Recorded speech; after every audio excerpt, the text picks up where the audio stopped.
Hey y'all, hey, it's the hostess with the mostest, Makeeta Lay Modell, and it is AKee with Makeeta, a vibrant informational podcast that interviews the world's movers and shakers, trailblazers, and innovators across various fields. Through this key session, you will gain insight and inspiration from creatives that are shaping our world today. I got the tea, baby, and it's hot. You ready? It's AKee with Makeeta.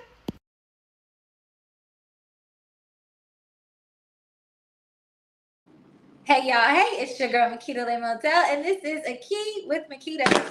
How y'all doing today? Today we are speaking to the amazing, the intelligent, the multifaceted Miss Hollywood Dayz, also known as Alisha. Hey girl, hey. Hey. How are you today? I'm good. Thank you for having me. Thank you for being This is so exciting. I'm glad because we be kikiing all the time. All the time. So Too I'm much. glad you're actually here on AKee with Makeeta today. So tell them a little bit about yourself before we dive a little bit deeper. Okay, well, listen. I am a mother of two boys. I'm 42. I know I don't look like it. I'm a mature model. I've been modeling off and on since I was 9, and I've always had an entrepreneurial spirit. Yes, I've always been that way and creative. Definitely that. Mm-hmm. So tell us a little bit about the show that you were just a part of and had a little bit of hands in behind the scenes. Well, we just did the Sugar Rush show, and that was amazing. It was at Cereal Addicts. If y'all have not gone to go visit Cereal Addicts, you have to go. Yes. You have to go. If the big back in you is looking for them sweets, Cereal Addicts. Definitely, they got all of that. Yeah, so that Sugar Rush show was by Vogue Vision Entertainment. It's two models and a model mom that kind of put that thing together. They made it a whole weekend, which was awesome. The funny thing is that we have been planning this show for about a year, and it had gone through so many different names and transitions Stages. And I had my own show that I had planned too, and I was like, dang, I thought they was gonna do it right around the time I did mine. You know what I'm saying? So it can kind of go together. Yeah, but it's all good. They got it together, and it was awesome. They had a great turnout. The vendors, I just talked to one of the vendors. He's still making sales. Yay, who? Mr. Darrell. Yeah. He's still making Shout sales. Out to Mr. Darrell with African Info. Yes, he is still making sales, honey. And then the other vendors, they made their sales. They made their money. It was awesome. We're going to get Lanny, hopefully, and Mita and Mama V up here to talk about Sugar Rush, because my experience for the last day for Sunday was great. As the hostess said, did the mostest. The designers were awesome. The crowd was reciprocating the energy and giving it back. So shout out to Sugar Rush and all of those apart. It was a really nice experience. And my mom was able to come, so shout out to that. Thank you, thank you. So can you start by sharing and shedding a little light on how you began your career in modeling at such a young age?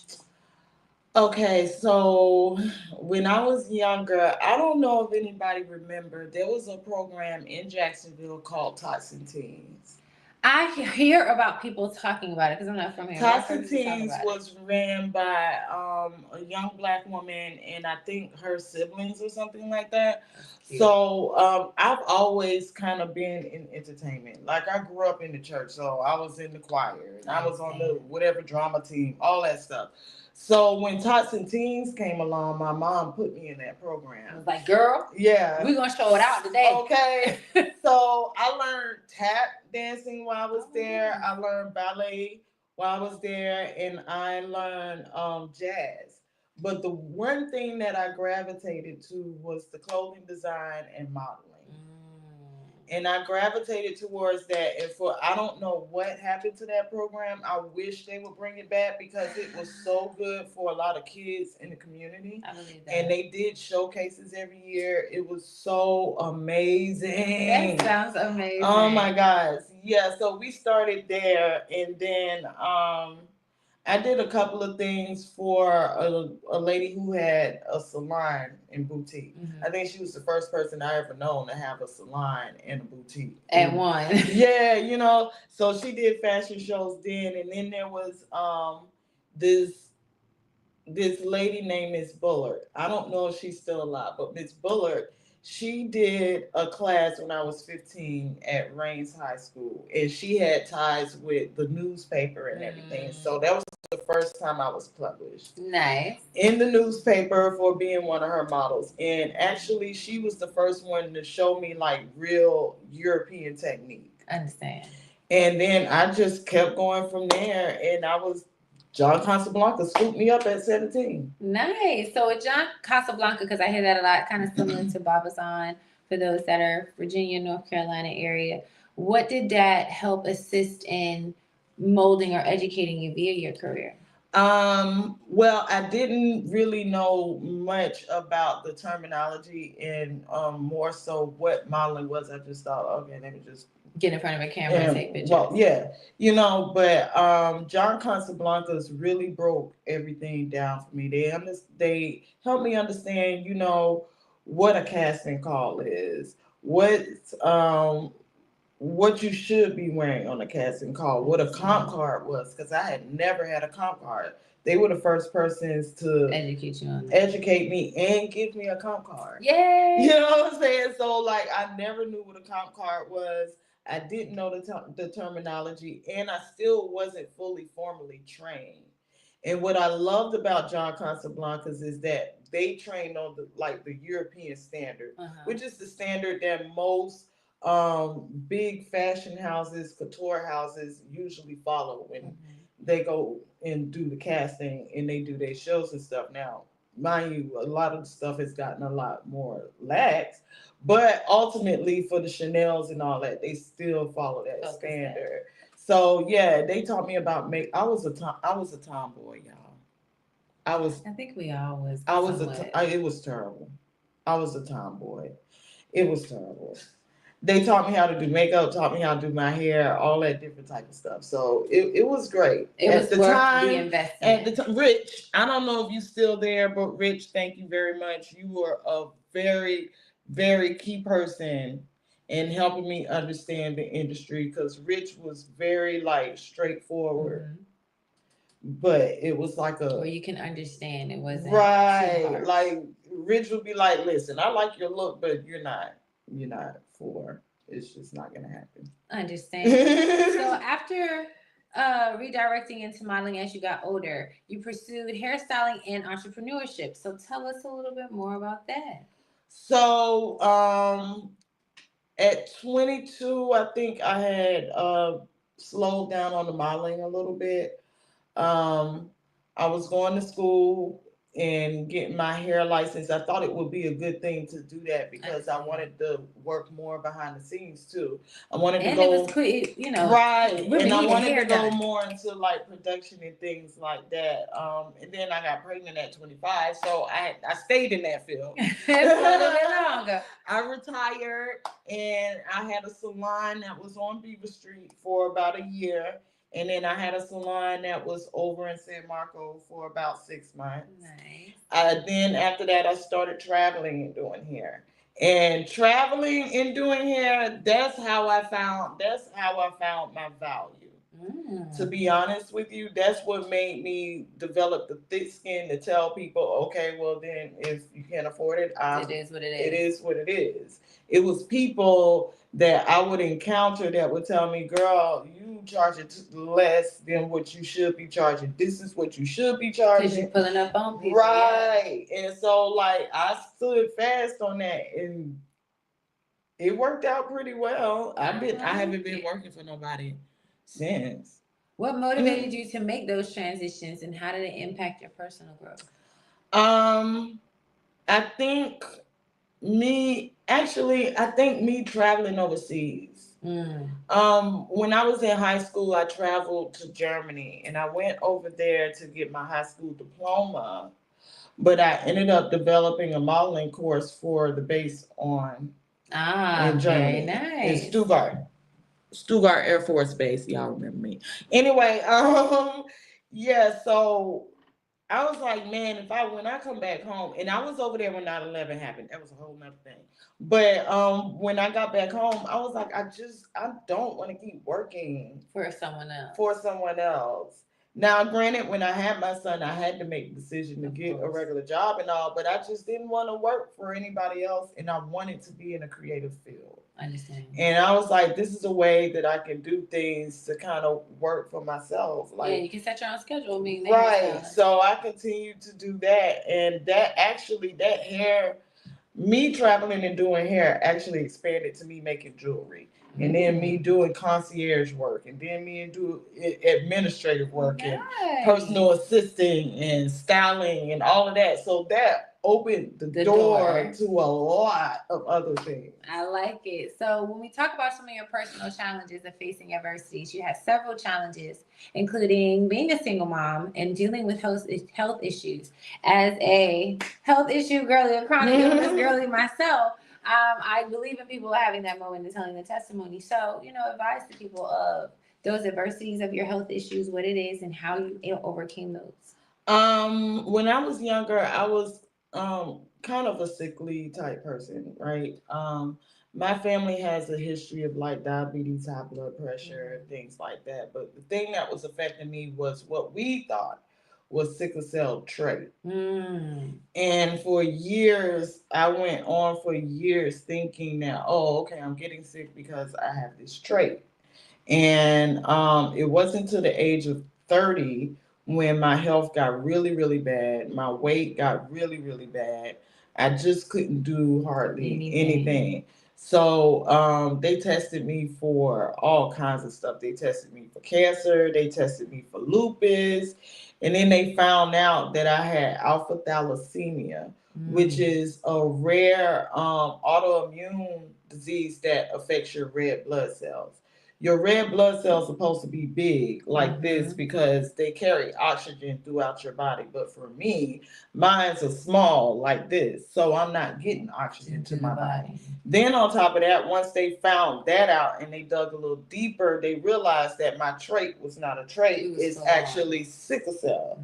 And if anybody's familiar with sickle cell, that's your white blood cells. That's your immune system. So instead of me producing full round blood cells, they're half moon.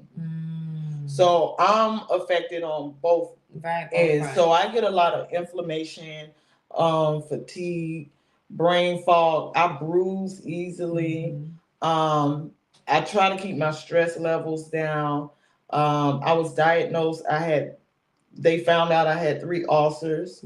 So I had to change my diet dramatically, which I had started doing in my 20s anyway. I had taken red meat out of my diet and lactose out of my diet. Understand. So once that happened and I got with a doctor that was more holistic, she put me on, this is crazy. She put me on a diet. Now, you see how small I am. She put me on a diet where I could not have bread. I could not have rice. Yeah. I couldn't have gluten. I couldn't have none butter. Yeah. I was none of that. I had to eat beans, potatoes, potato bread, lentils, things like that. So, and then I just kind of continued that and added, more healthier options to the diet. Yeah. I'm good. I appreciate you telling the testimony of that because again, with us being the chronic illness girlies, I think a lot of us in the creative industry that I've been in thus far suffer from these internal illnesses and really don't either know what's going on, don't have the proper education, don't have the means to get the proper help to get things done. So I'm this is my way of helping to educate on top of speaking my testimony and allowing others to speak their testimony because we don't look like what we go through. No, and there is not a lot of research on the thalassemia. Yeah, I was about to say because that's definitely a rare disease. There's not a lot of research on it. They just know that there's an alpha and a beta, and they know that it affects your body. Just like it's not they're doing a lot more research now with the sickle cell. I've noticed that they have a gene therapy that they're trying to work out. But as far as like the thalassemia, that's still something that like if they're trying to if a doctor is not like a specialist in it and actually taking the time to learn about it themselves, like it's just out there. Well, do research on the National Organization of Rare Diseases. Shout outs to the National Organization of Rare Diseases. That is the organization that helped assist me with finding trial for medications, doctors that kind of specialize in it, etc. So look and research and maybe reach out to see if they have any resources on any specialists that may can help, because again, this is general information, so they might not be able to find much. But let's keep it moving. Thank you for that. How is balancing those issues and those trials and tribulations help influence your experiences and determination to succeed in the industry? I think that there may be a lot more of us than what we think. And I think that a lot of us don't speak out about it because you think that you would be kind of like blackballed because people don't want to deal with that type of thing. And I just kind of want to change that. I like that. So with me advocating for that, hopefully I could link up with some nonprofits and stuff to bring more awareness to this particular problem inside this particular industry. Because if y'all know, the rapper, what was his name?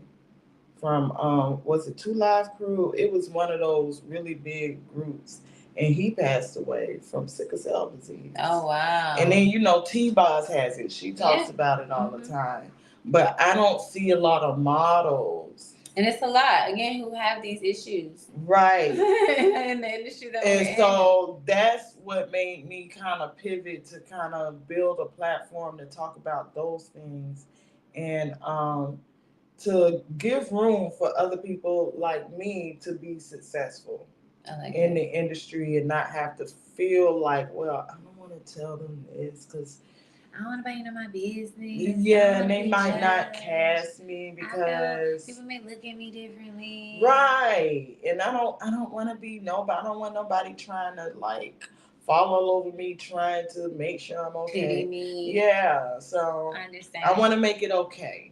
I like that. You'll be able. We gonna make that happen through things like this and telling the testimony and informing people about these rare diseases. So keep that up. It's gonna happen.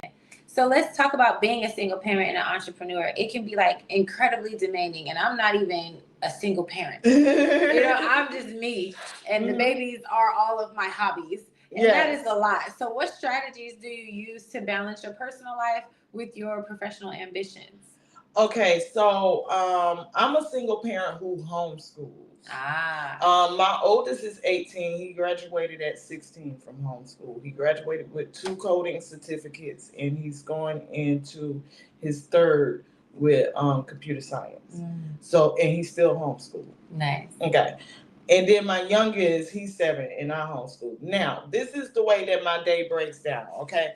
Now, my intentions are to wake up at 5 o'clock in the morning every morning. It does not work out that way, but I reserve the morning times for my kids for their learning. Gotcha. And then also I take classes too. So I do, those are learning hours for me. Gotcha. Anytime after 11 o'clock is the time where I set up meetings or anything like that. Or if I have to do some work on the computer or things like that. Okay. It's very convenient because there's a lot of stuff I do on my phone. Okay. Now, granted, being a single mother with a Velcro kid, my 7-year-old is a Velcro kid. He has to be stuck to me. He has to be everywhere that I am. He has to know why am I watching that on my phone and all this different type of stuff. It can be challenging. I bet. It very much can be challenging. But I think that's probably why I'm such a night owl too. So a lot of the times I end up going to bed at like 1, 2, 3 o'clock in the morning because I'm up working. Trying to get stuff out. Right.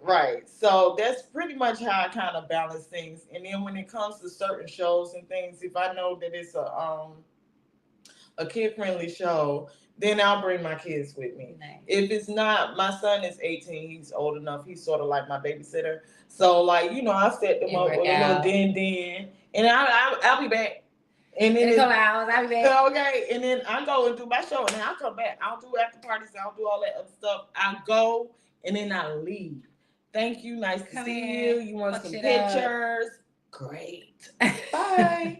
And that's pretty much what it is, because they pretty much are my priority. Of course, they're the babies. Yeah, they are the future. You gotta make sure that they're gonna have everything that they need and that playing field to be the best people that you raise them to be. So, I really do enjoy the setup though, because they actually get to see me working, and they get to see the behind the scenes, and they're learning. Yeah, I like They're that learning aspect about as the industry. being young and being able to see the parent do what either their passion is, what they have the capacity to do and do well. You know what I'm saying? I think kids need to see that, even if it's not on the grander scale of working for yourself, Right. or having the big store and business to leave the legacy to. But a child needs to understand, needs to see a parent kind of be in that moment of running stuff or being the boss and doing it well. So it's like you can do this too, baby. Like you can create your own schedule. You can teach, you can have people that you can delegate things to. You can learn from mentors and things like that. Yep. Like I think children, that's homeschool is necessary because these are things we cannot experience it ain't for everybody school. though. Let's not, because I'm not an advocate of telling everybody to do it. Okay. Because you have to have the patience and you have to have structure. That's all I was about to say. You sound very disciplined when it comes to the schedule of work hours, and you know what I'm saying. You really have to have structure, because homeschooling is not just okay. Just sit them in front of a screen or something. Or no, baby, no. You gotta have structure. Understand? Well, it can be fun, but you need structure. Can you tell us about the MIHD program and the network that it is? Okay, so this has been in development for, I had to think about it. And I was thinking about it. I have been in development of this course or program, network, or something, a figment of, since I was in high school. And I've been working on this for a very long time. So, MIHD is Model in High Demand. And it has a double meaning too, marketing in high demand. So modeling in high demand is not just about being in front of the camera. It's not just about casting all the time. It's about the business of modeling. Let's turn your modeling career into a functioning business, because at the end of the day, you're not always going to get casted. You're not always going to be in front of the camera. You're not always going to be published, and you have to have avenues in income streams to be able to supplement for that. When I look at people like Imani, what's her name? Yeah, she got a makeup brand, and then Tyra Banks, and then you have Naomi Campbell, Tyson Beckford has his own line of tires. Yeah, he does. Car. Did y'all even think that he would get into that? I kind of did, because when he first came out, he had this whole bad boy crunch look. Oh yeah, sort of like the biker guy. You know what I'm saying? He did that, so it was kind of smart because he did pivot from that as he got a bit mature, a bit more sexy, in demand of GQ. Diamond is the sexiest model or whatever. He kind of switched, but it was a good marketing plan, because when I remember him coming out, I remember him being the bad boy image.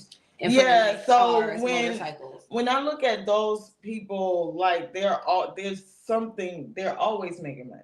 And so my thing is that I want to keep models booked and busy without them being in fashion shows and magazines. Yeah, like you need to be booked and busy even though you're not booked. Right.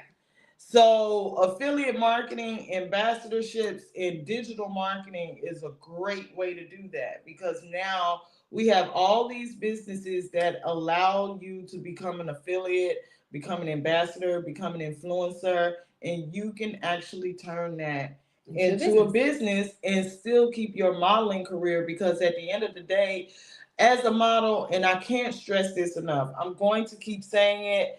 I know y'all probably don't like it, but as a model, you are in sales and marketing. That's it. That's the tough bread of it all. You are a salesperson and a digital marketer. That's all. You are in marketing and sales. It is your job to sell the garment, product, whatever it is. Makeup, hair, photography, nails, lip, all that stuff. If you got to sell internet, you still a model. There's people that cast people to be in commercials for banks. Yeah, my homie Kevin. That's modeling. That's modeling. Okay. So I developed this course and a few other things and the network so that I can get Jacksonville not just by myself because I know I can't do it by myself, Of course. but I want us to be able to have a thriving industry. We have an industry, but I just kind of feel like there's something missing. The formality, like you, Yeah. like you just said, the blueprint of how the business should be ran. Like I've said before, me and Lewis, the producer of the show, talks about it a couple of times with Jacksonville. We have the talent, we have talent here. We just don't have the structure of what that looks like. You know what I'm saying? Like New Yeah. York, we have the requirements of a model in New York, and that does not waver, shift, or change. You have the business standard of what you need. You need the agent, you need you need the booking agent, you need the mother agency, you need the development agency. Like they have the template of everything via New York, and it kind of scattered to the other cities or states that have the fashion industry. But us, we didn't seem to have it or even be looked at for a minute. So now it's like we're out here trying to put it out there, but we don't know I will say this: where we to do go, have a what to lot do. of different model networks, right? I didn't want to call myself an agency because I don't think I want to be an agent. I feel you. Yes, I don't. Yeah. I want to show people how to manage their own careers. Find if you want to get an agent, find your own agent. If you don't want to find an agent, at least you know how to manage. But this your is a own way career. that you can manage yourself. Yeah. To where it's again, I tell people if you don't want to hone into your career yourself and learn the ins and outs to better it, to move it, you're gonna have to pay somebody to do it. So that's the agent side where you're gonna have to pay the agent a certain percentage to do the back stuff for you when with Yeah. Alicia's program of MIHD, you can kind of learn to do that yourself and cut out the middleman maybe. Yeah, of you the can agent. really cut out that middleman, and it's not. And I don't want people to get confused, right? I am focused on the models, but this program can be used by small businesses too. My goal also with, we got a lot of great brands in Jacksonville. I'm not gonna name no names with the brands, but we got a lot of great brands in Jacksonville. But when I look at the structure, there isn't any type of way that I can funnel models to them for them to be able to have ambassadors all the time and those ambassadors be paid. There isn't enough activity that's going around a lot of the brands for the models to constantly always have work, and then the brand always have high quality content going out. So me developing a program like this and having a network of models and brands that can work with each other, and y'all get paid. Listen, y'all have to learn how to get paid because we can't stop not paying people, please. Exposure is overexposed. Yeah. With your Anime Odyssey platform, you also created that. So how did that platform integrate into fashion, entertainment, and the cosplay community? Because that's like a big Okay, fish. so I'm a little bit of I'm a lot of bit of a geek. And I love the anime community. I think it was last year I want to start producing my own shows. And I knew that last year in 2023, I said when 2024 come around, I'm not doing nothing for free anymore. And as soon as I said that, I started getting paid for doing stuff, for modeling, for production, for stuff like that. And I was like, I want to do my own show. I haven't done my own thing in so long. I think it's been about 15 years. And so I was like, what'd be really cool is if I can find some brands that are anime themed and then get some cosplayers that, well, I had to learn. Cosplay is commission based. Yes. So there's no huge, unless you go to Temu or something. Exactly. And so I wanted that specifically. And I wanted to integrate that because I was like, do anybody even do fashion shows with the anime I've and never seen cosplay community? it. Well, guess what? When I put this show together and I put my production team together, um, the They started coming out CW, the the woodwork. CWC network, the Sailor Scouts, a couple of other brands, they were like, nobody has ever done this in this community before. And I was like, oh, really? And I was like, oh, I just found my market. Started pulling out the woodwork. I just found my market because there are musicians over there that do like anime themed music, like Megan Thee Stallion, you know, anime. There's makers, they make ears, they make the heads, the yeah. hands, or the Listen, little if y'all buttons. looking for special effects people, that's where they at. Yeah, I met one at the Jacksonville Fashion Week show. I met a husband and wife couple. You probably had him at the show that creates stuff. And yeah, I met stuff. somebody that does robotics. That is cool. That takes a lot. I was like, bro. So when I did my fashion show in the summer and it turned out really well, I was like, okay. So now I want to turn this into a platform. So the platform is going to be events. The events are going to be like murder mystery dinners that are anime themed. Cool. There's going to be anime kind of like kickbacks type of thing. Creator weekends. Okay, and like then that. Workshops. Nice. And then we're gonna have media. I'm working on the magazine. I'm working on a digital series, and I'm gonna do a docu-series. Nice. And then I'm gonna have talent. That's why I have the MIHD, because then that talent that we get from there, we can funnel them through the Anime Odyssey platform. So my models, my designers, my brands, my performers, graphic artists, video editors, things like that, people that make sets and stuff like that. That's what that platform is for. I like it. So to basically to create that whole niche community of the Anime Odyssey underneath one umbrella if need be. Right, because this fashion over there. I'm like, if you see the costumes, to see those that cosplay fashion over there, and they always out. And what I like about cosplay is because they create them like from hand themselves. Like you do have some that like go to someone else who creates it for a large fee, but a lot of them. And if you are a real cosplayer, you have your own original character. Yeah. I have one of them tell me right now that they're working on my OC, which is the original character. That is cool. That's cool. That's cool. So, having to navigate through the modeling industry for over 2 decades, what are some of your major challenges that you faced? I'm a shorter model. I'm 5'2", so I don't always fit the standard. I'm a small model, extra small to be exact, so I don't always fit the clothes. And not for nothing, I hate to be this person, but I'm a darker skinned model. Mm-hmm. So I don't always I do get the castings, but sometimes the positioning in photos. You know what I'm saying? The little nuances that people really don't pay attention to. But me as a chocolate girly, I pay attention to. Why you gotta put me in the back? Why you gotta put them in the front? Like, why can't you stagger us? Or, you know what I'm saying? All that different type of stuff. The way that people react to me. What do you mean? The way that people interact with me, I notice is different when it comes to certain other people.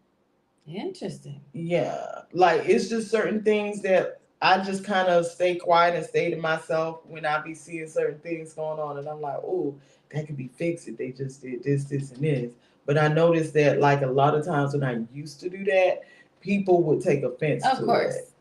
They would take offense to it. But if it was somebody else that was either lighter than me or maybe happened to be of the male gender, they'd be like, oh, yeah, that's a great idea. But it was the same thing I just said. So those are kind of the challenges that I face. So have you seen any changes over the years in it?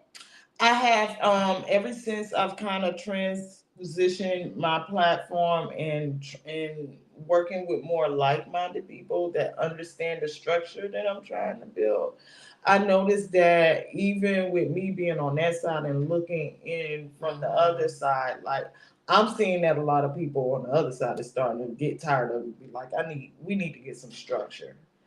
And it's a lot of people that's starting to like do intentional. Like Yes. I'm moving with intention. Like last year, man, when I tell you we was photo shooting, just photo shooting all the time, photo shoot, photo shoot, photo shoot, photo shoot for what? I think that speaking of photo shoots, this is from KG. What's up, sir? One of the dope photographers here, and I'm loving the vibe. What was the feel for this photo? Okay, so KG was one of the first photographers that I worked with when I got back into modeling. And he told me he had this yellow black background with an afro and he wanted me to try, he wanted to try some things. And I was like, okay, that's cool. And I went over and we did some great shots. Now there are some other shots that came out of that with a solid gold AKee. Oh, but I can't. I don't put want it out there like that. I don't want to put that on social media because I don't know. Yeah. I don't know how to. I don't know if they're gonna try and take it down. I get you on that. They might. It depends.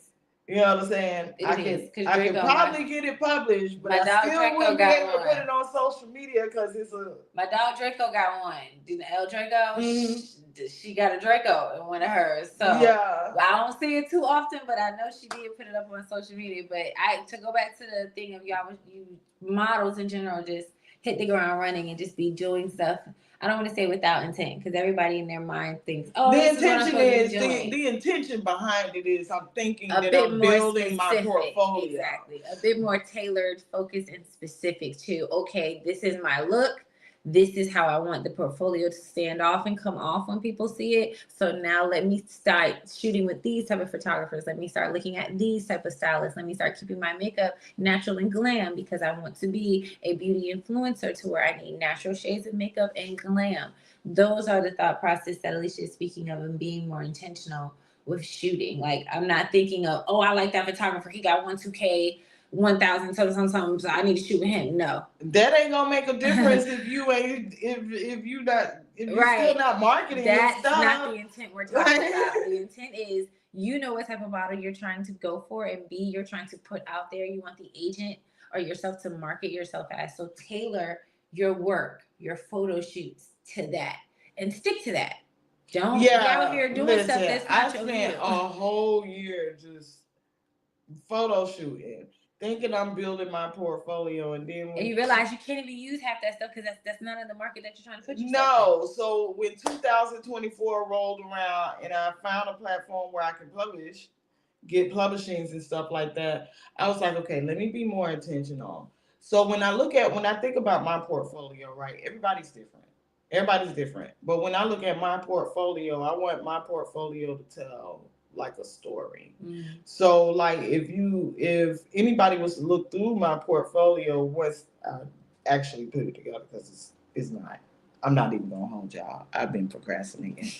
But I know what I want the layout to be. So when I look at my portfolio, I want all of my more natural pictures, the digital pictures to be there. And then as the portfolio progresses, it gets more colorful, more dramatic, more editorial, more creative. And then once you get to the end of that thing, that's a whole, you know what I'm saying, anime cosplay, very creative type of thing, haute couture type thing. You know what I'm saying? Then that way I feel like that I'm covering not all the bases that everybody wants, but the ones that the ones that I can touch on. Yeah, I like that. That is very good idea, good information, you guys. So your support systems, with you being the single mom, clearly it's when you talk about support system, you think of automatically family, but it's important to have a supportive network when it comes to professionalism, your professional side as well. So your supportive network for models and creatives, why is that so important for you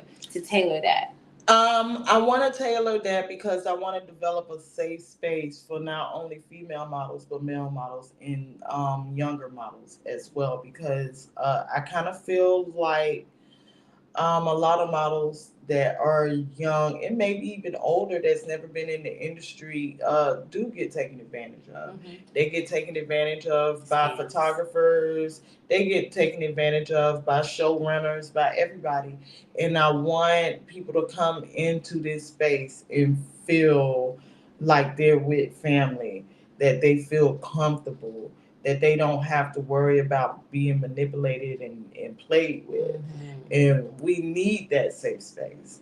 Even not even just in modeling, just in entertainment, period. Yeah, you know, um, over these past couple of years with all of these egregious like documentaries and lawsuits and stuff that's coming out on like celebrities that we admire. It's crazy. We're not gonna name no names. We're not going there. But at the end of the day, there needs to be a safe space. No one feels safe in a lot of avenues in life currently. And I'm not speaking from my own personal thought process or traumas and triggers, but I definitely noticed a lot of people don't feel safe in a lot of spaces in the world today. So how do you feel as if your organization will help foster that type of help and support in creating that safe space? Just making sure I create a team or curate a team that's like minded, that's in the same vibes as me. I know that my executive producer Dana, she's a family woman. Nice. She's got her own kids and she's got a husband. So like when there's something that you can lose, you're not gonna do anything to jeopardize that. Then I have my production manager, or what I like to call, like she's my second hand person, Alex. Alex is part of the LGBTQ community. So like when you have something to lose and you're trying to work towards something, you're not going to jeopardize that. Dana does a lot with nonprofit organizations, and so does Alex. You know, the two photographers that I work with, they got their own families and things like that. So the mindset, when I think about the mindset, who do I want in this network and who do I want around my people that my people can thrive and feel comfortable with and not have to be feeling like they looking over their back or is she hating on me or she gonna do this to me or things like that. I don't want that. So that's pretty much how I foster that. I like that.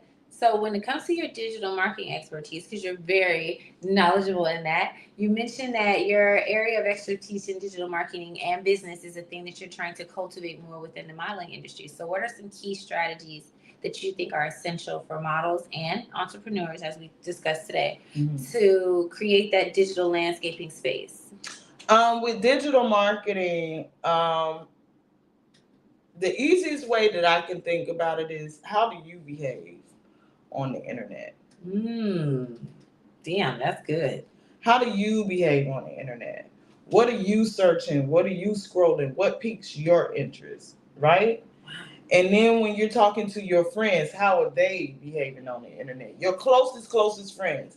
You know how they are on the internet. You know what they're looking for. You know what they're searching. Sharing. You know what I'm saying? That is analytics. Working. That's analytics. That's showing you where the bag is at. So with me, when I got into digital marketing and I got into ambassadorship in marketing, I was like, it makes more sense for me to develop content around things that I already know that I'm using, because the content is easier to make on a daily basis. Toothpaste, I do that on a daily basis. Brush my teeth, wash my face on a daily basis.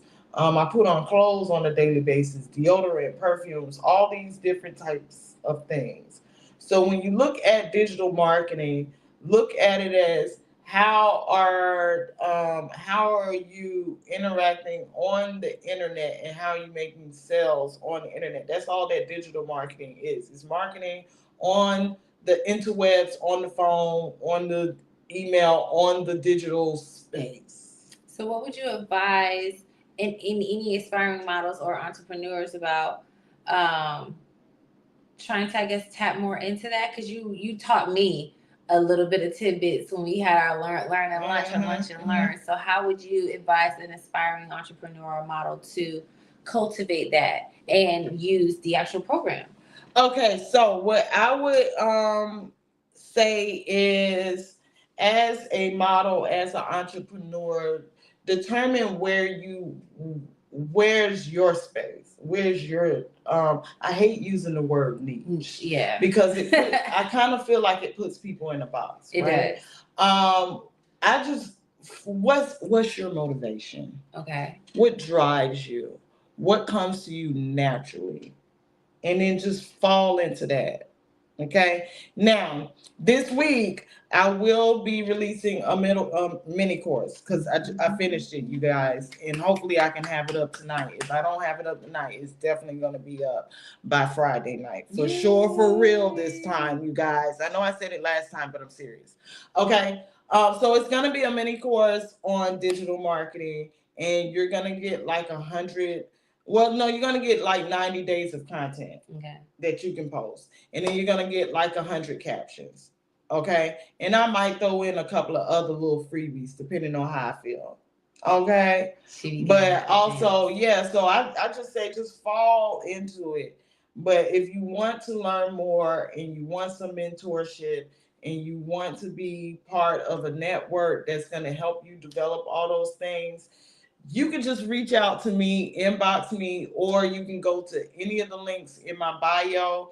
There is a sign up sheet for the MIDH program.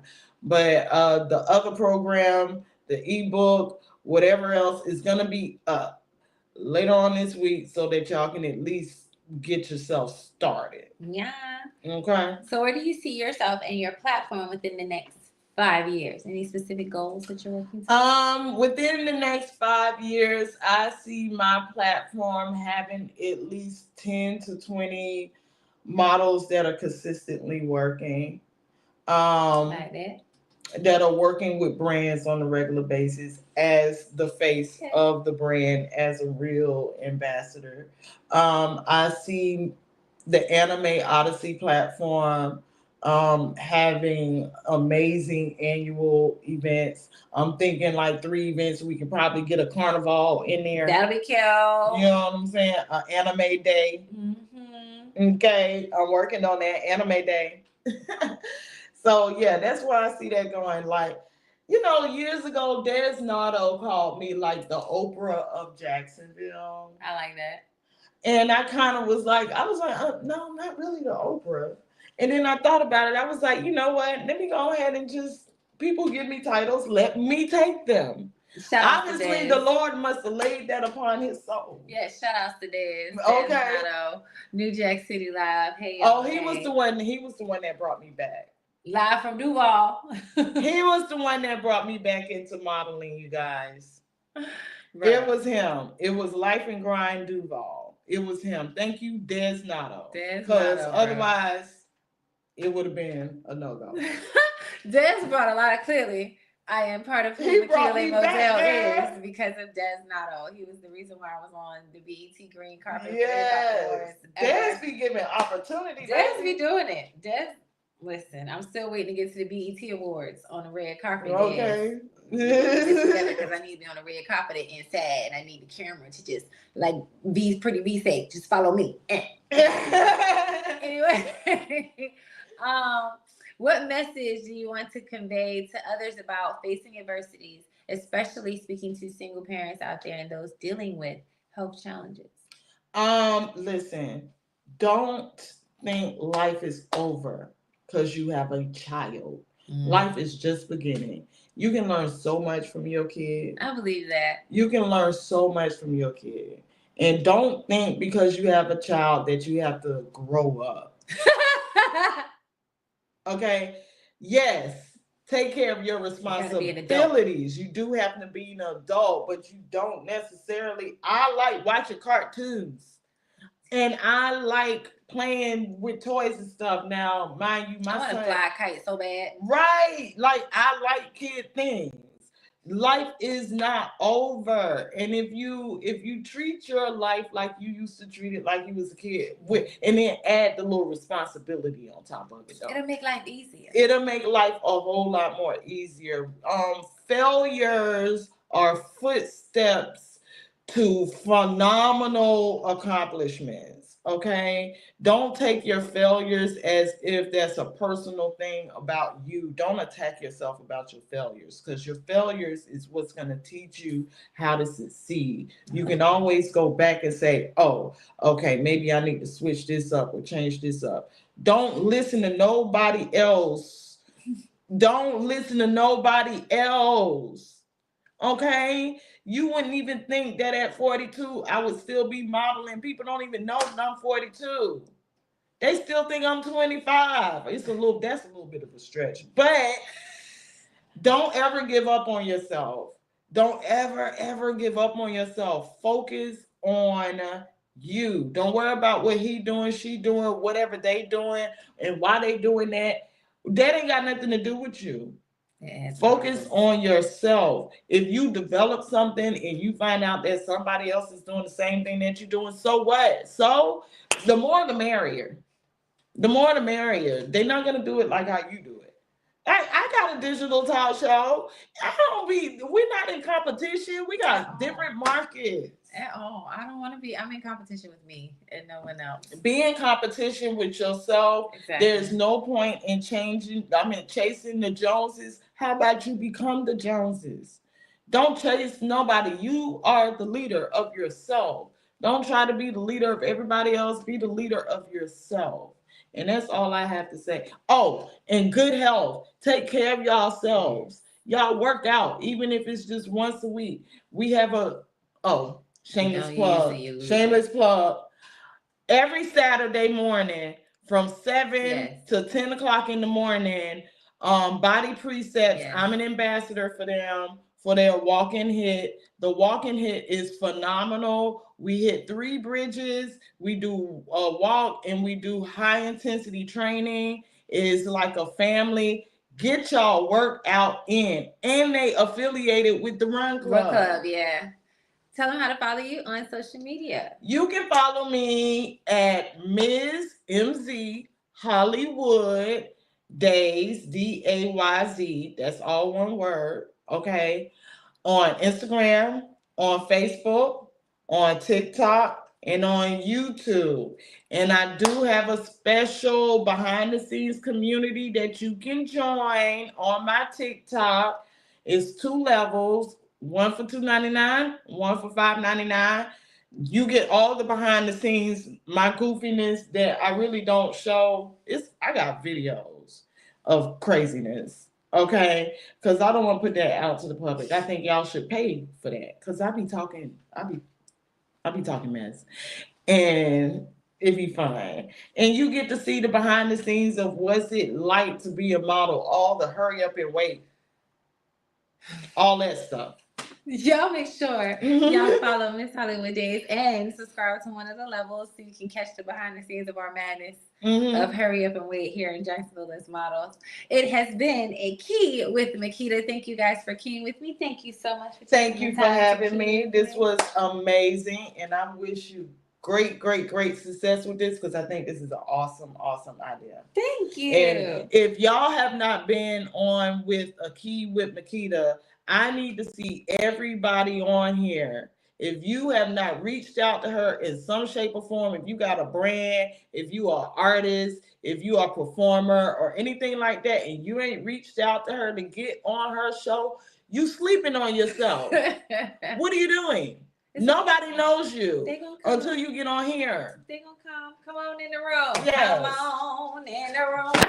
It's AKee with Makeeta. Tune in next time. We're out. We're out. Bye.